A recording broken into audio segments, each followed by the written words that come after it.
अस्सलाम वालेकुम students, hope you all are fine.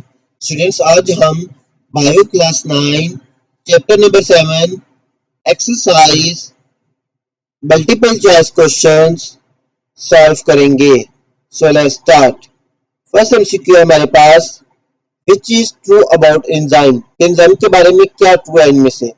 Options are all enzymes are not protein, all enzymes are vitamins, all enzymes are proteins, all proteins are enzyme।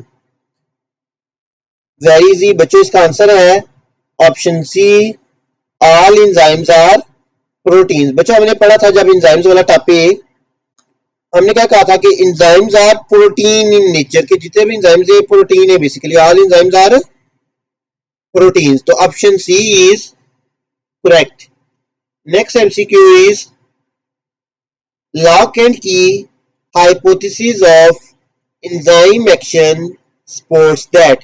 बच्चों हमने पढ़ा था ना mechanism of enzyme action में दो hypothesis पढ़ी थी, एक लॉक एंड की हाइपोथेसिस पढ़ी थी, एक इंड्यूस्ड फिट हाइपोथेसिस पढ़ी थी। ठीक है, तो कह रहे हैं उसमें से जो लॉक एंड की हाइपोथेसिस है एंजाइम एक्शन की, वो क्या सपोर्ट करती है? Options are active sites are flexible, active sites are rigid, active site efficiency increases, active site can change its shape. Answer is option B, active sites are rigid। बच्चा हमने पढ़ा था lock and की model में, हमने पढ़ा था कि जो एक्टिव साइट होती है वो रिजिड होती है, इसलिए एक पर्टिकुलर एंजाइम एक पर्टिकुलर सबस्ट्रेट के साथ भी बाइंड कर सकता है। ठीक है, तो option B is correct. Next is which graph shows how temperature affects the rate of an enzyme controlled action. कह रहा है आपको ग्राफ दिए हुए, कह रहा है इसमें से कौन सा ग्राफ है जो बता रहा है टेम्परेचर का इफेक्ट बता रहा है on the rate of enzyme reaction. ठीक है, तो बच्चों हमने पीछे पढ़ा था factors affecting rate of enzyme reaction, उसमें हमने कौन कौन से फैक्टर्स पढ़े थे? टेम्परेचर पढ़ा था, पीएच पढ़ा था, सबस्ट्रेट कंसंट्रेशन पढ़ा था, उनके ग्राफ्स भी पढ़े थे, टेम्परेचर का भी पढ़ा था, पीएच का भी, कि वो उनका क्या ग्राफ होता है और वो कैसे इफेक्ट करते हैं रेट ऑफ एंजाइम रिएक्शन को। ठीक है, तो उसने हमें चार ग्राफ्स दिए हुए ए बी सी डी थे, तो कह रहा है इसमें से कौन सा ग्राफ है जो टेम्परेचर का इफेक्ट बता रहा है? So answer is option D. जो ऑप्शन डी वाला ग्राफ है ये किसका इफेक्ट बता रहा है? टेम्परेचर का। ठीक है, option D is correct. Next MCQ is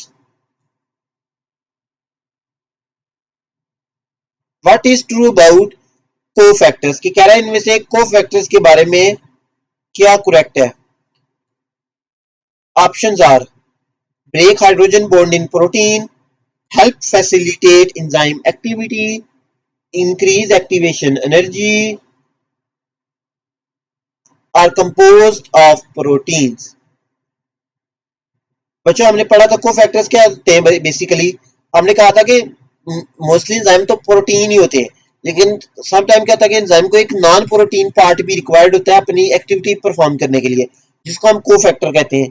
तो इसमें से कौन सा ऑप्शन करेक्ट है? Option B, help facilitate enzyme activity.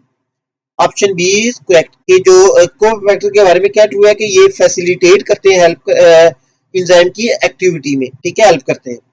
Next is MCQ number 5, which is change in pH can alter the active site by affecting the। कह रहा है कि अगर हम pH चेंज करते हैं तो वो एक्टिव साइट को अल्टर कर देती है by affecting the, किसको अफेक्ट करके? Options are ionization of amino acids, shape of substrate, ionization of cofactor, ionization of coenzyme. Answer is option A, ionization of amino acid. बच्चों हमने पढ़ा था कि अगर हम पीएच चेंज करते हैं तो वो क्या होगा कि जो अमाइनो एसिड्स हैं उनके आयोनाइजेशन को वो क्या कर देती है? चेंज कर देती है, जिससे एक्टिव साइट की जो शेप है वो क्या हो जाती है? अल्टर हो जाती है। Next is MCQ number 6, which is the catalytic region on enzyme recognizes and binds the substrate and carries the reaction। कह रहा है एंजाइम के ऊपर एक कैटालिटिक रीजन होता है जो रिकॉग्नाइज करता है और बाइंड करता है सबस्ट्रेट को, और रिएक्शन को क्या करता है? कैरी करता है। इस रीजन को हम क्या कहते हैं? Options are cofactor, activator, inhibitor, active site. Where is the answer? Option is Answer is option D, active side. बच्चों एक्टिव साइड वो रीजन होता है एंजाइम का जहां पे आके सबस्ट्रेट बाइंड करता है, ये हमने पीछे पढ़ा था, ठीक है। और क्या करता है, रिएक्शन क्या होता है, कैटालाइज होता है। तो answer is option D, active site. Next MCQ is the graph shows the activity of three digesting enzymes at different pH levels. कह रहा है जो नीचे ग्राफ दिया गया है ये एक्टिविटी तीन डाइजेस्टिव एंजाइम की एक्टिविटी को शो कर रहा है डिफरेंट पीएच पे। विच स्टेटमेंट इज करेक्ट, कह रहा है इसमें से कौन सी स्टेटमेंट है जो करेक्ट है। Options are enzyme X and Y are both active at pH 7। कह रहा है जो एंजाइम एक्स और वाई हैं, तीन एंजाइम थे तो तीनों को हमने नाम दिया एक्स वाई जी, तीनों का ग्राफ दिया हुआ है पीएच का। तो आप बताना है इसमें कौन सी स्टेटमेंट करेक्ट है। तो कह रहा है कि पहला ऑप्शन है कि एंजाइम एक्स और वाई बोथ जो एक्टिव होंगे पीएच 7 पे। ऑप्शन बी है enzyme X and Z are both active at pH 4। Option C enzyme Y and Z are both active at pH 4। Option D enzyme Y and Z are both active at pH 7। अगर अब आप इसे figure पे गौर करें, ये जो side पे दी हुई है रेट ऑफ रिएक्शन और नीचे पीएच दी हुई है, तो आपको क्या नजर आ रहा है, एक्स की जो ऑप्टिमम पीएच यानी जो पीक है वो किसके ऊपर है, 2 पे है। वाई की भी आप चेक करें और जी की भी चेक करें, तो इसमें से कौन सा ऑप्शन करेक्ट बन रहा है। Correct option is option D, which is enzyme Y and Z are both active at pH 7. Option D is correct.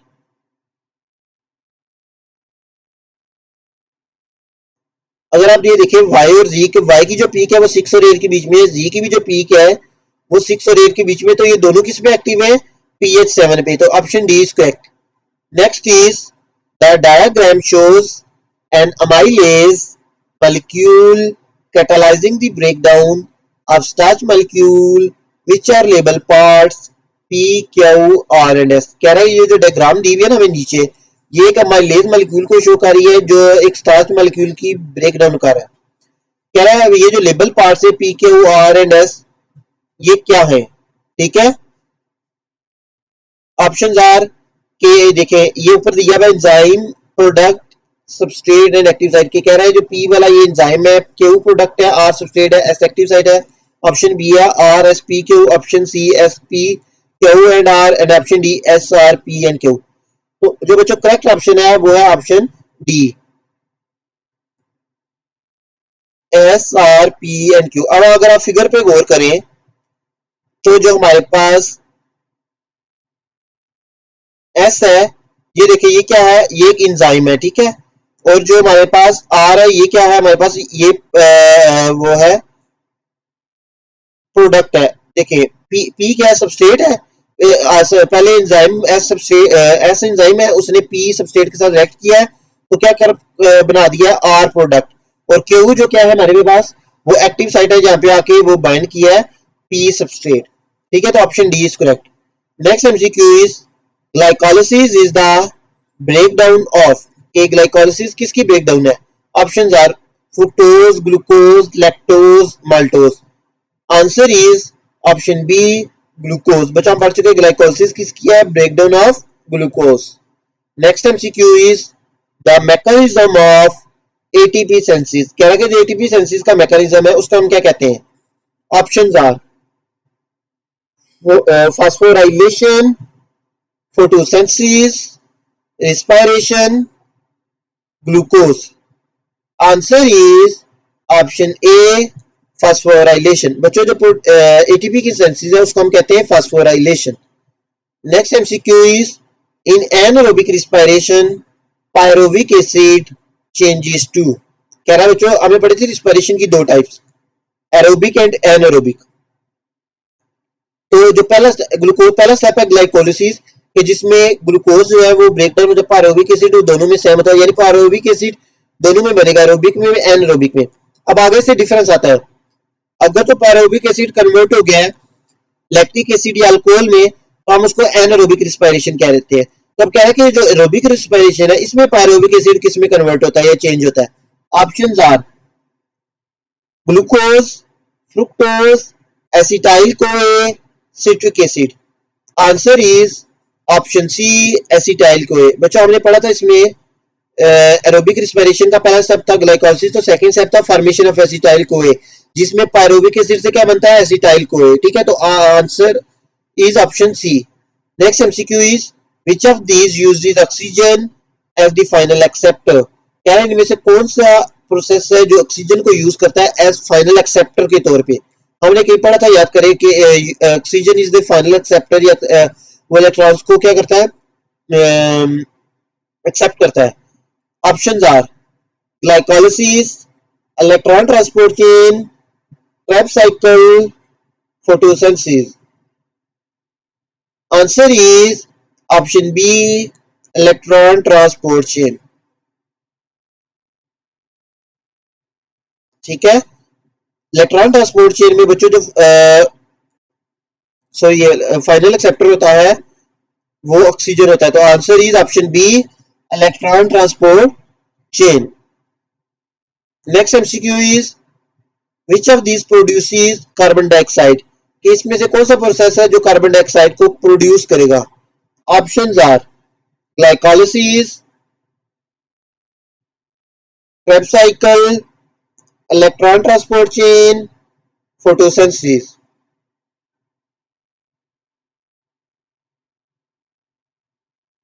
Answer is option A Krebs cycle.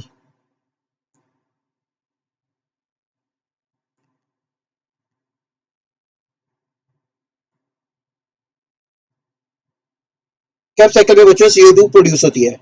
Next MCQ is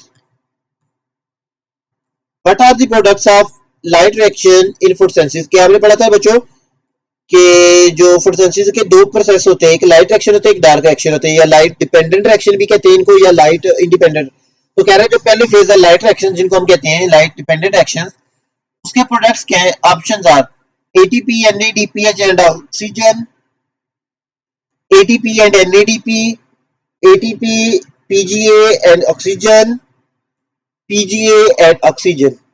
answer is option A ATP, NADPH and oxygen. हमने पढ़ा था बच्चों जो light reaction होते हैं उनमें ATP और NADPH बनते हैं, जो कि यूज होते हैं डार्क रिएक्शन में। ठीक है, या लाइट इंडिपेंडेंट रिएक्शन में। ठीक है, तो option A is correct. Next MCQ is the diagram shows an overview of photosynthesis. कह रहा है कि ये डायग्राम है, ये फोटोसिंथेसिस का ओवरव्यू शो कर रही है। ठीक है, ये देखिए इस तरफ लाइट पा रही है, ये थैलाकोइड से यहाँ पे लाइट रिएक्शंस हो रहे हैं, यहाँ पे ATP और NADPH बार है, और वो कैल्विन साइकिल यानी डार्क रिएक्शंस में यूज हो रहे हैं, और दोबारा वो ATP और NADPH को कन्वर्ट कर रहे हैं ADP और NADP प्लस में।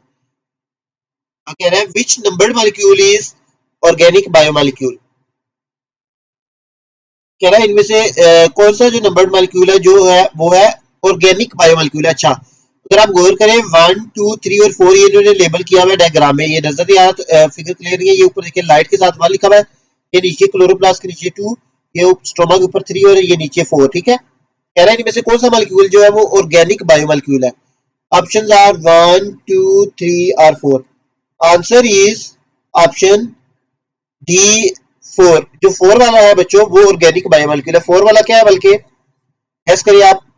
पर जो हमें पता है कैल्विन साइकिल में ये जो नीचे बनता है ये ग्लूकोज होता है, तो ग्लूकोज ऑर्गेनिक बायोमॉलिक्यूल है, तो option D is correct.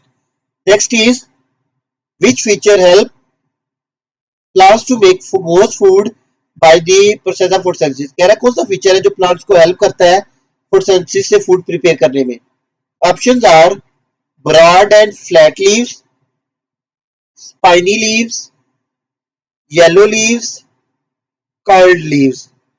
Answer is option A broad and flat leaves होंगे तो वो हेल्प करते हैं प्लांट्स को ज्यादा फूड प्रिपेयर करने में थ्रू फोटोसिंथेसिस। ठीक है, next is the diagram shows a pond weed in a test tube filled with water। कह रहा डायग्राम में एक पॉन्ड वीड है, उसको टेस्ट ट्यूब में रखा हुआ है जो वाटर से फिल्ड है। Which condition cause the plant to produce more bubbles. कह रहा कौन सी कंडीशन में होगी तो प्लांट ज्यादा बबल्स प्रोड्यूस करेगा। ठीक है, ये आप फिगर देखिए, ये पॉन्ड वीड है बीच में और साथ में गैस बबल्स है। देखिए हमें दिया हुआ उसने dissolve CO2 light temperature. Options are present bright cool, present bright warm, present dim cool, absent dim warm. Answer is option B, present bright and warm. कह रहा है बच्चों, ज्यादा बबल्स कब बनेंगे? जब डिजॉल्व CO2 प्रेजेंट होगी, लाइट ब्राइट होगी और टेम्परेचर क्या होगा, वार्म होगा, तब ज्यादा हमारे पास बबल्स बनेंगे. तो option B is correct. Next is which of the following processes is used by plants to make oxygen during the process of photosynthesis. कह रहा है इनमें से कौन सा प्रोसेस है जो प्लांट्स यूज करते हैं ऑक्सीजन बनाने के लिए during process of photosynthesis? Options are intake of water, intake of oxygen, CO2 carbon dioxide, photolysis of water, Calvin cycle. Answer is option B, photolysis of water. और जो oxygen बनाने के लिए वाटर की फोटोलाइसिस यानी ब्रेकडाउन की जाती है, उससे हमारे पास 2 इलेक्ट्रॉन, 2 हाइड्रोजन आयन और 1 ऑक्सीजन बनता है. ठीक है, एटम. तो इसका आंसर है option C. Next MCQ is the diagram shows overview of cellular respiration. कह रहा है ये जो डायग्राम है सेलुलर रेस्पिरेशन का जो प्रोसेस है उसको शो कर रही है. ये आप देख सकते हैं. विच लेबल पार्ट रिप्रेजेंट NADH. कह रहा है इनमें से कौन सा लेबल पार्ट है जो NADH को रिप्रेजेंट कर रहा है? ये देखिए एक्स, वाई और जी इन्होंने लेबल किया हुआ है. ठीक है, तो कह रहा है इसमें से कौन सा जो है लेबल पार्ट है NADH को रिप्रेजेंट कर रहा है? Options are X only, Y only, G only, both Y and G. Answer is option A, X only. जो बच्चों ये एक्स वाले जो भी लेबल है ये सारे क्या है हमारे पास NADH है. ठीक है, वाई और जी वाले नहीं है. So option A is correct. Next MCQ is a child left a carton on the lawn for 2 days. When the carton was picked up, the grass under it had turned yellow. What caused the grass to change color? कह रहे बच्चे एक बच्चे ने एक carton lawn में रख दिया 2 दिन के लिए. जब 2 दिन बाद उसने कार्टन को उठाया तो उसके नीचे जो कार्टन की ग्रास थी वो येलो हो चुकी थी. कह रहा है किस चीज ने ग्रास का कलर चेंज कर दिया? Options are lack of oxygen, lack of carbon dioxide, lack of light और lack of water. Answer is option C, lack of light. Light की जो थी कमी थी, इस वजह से वो जो ग्रास है उसका कलर क्या हो गया, येलो हो गया. तो option C is correct. Students हमारे एमसीक्यूज कंप्लीट हो चुके हैं. होपफुली आपको समझ आ गए होंगे. If you have any doubt you can ask in comment section. Please like share and subscribe my YouTube channel. Thank you.